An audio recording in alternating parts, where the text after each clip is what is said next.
Hi! In front of me is Infinix Smart 6 HD, and today I would like to show you how you can set up face unlock on this device.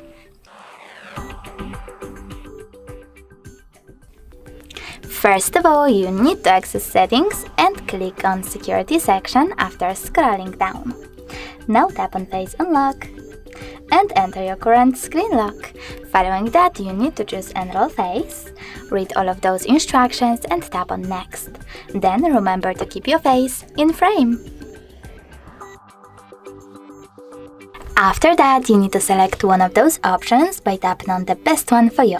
Swipe up to unlock after the screen lights up, press the power button to unlock directly, or press the power button to unlock and stay at the lock screen.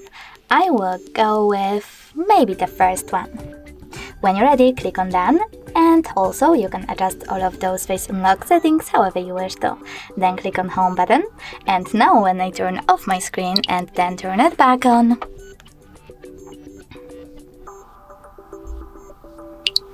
I can see that face unlock is working properly.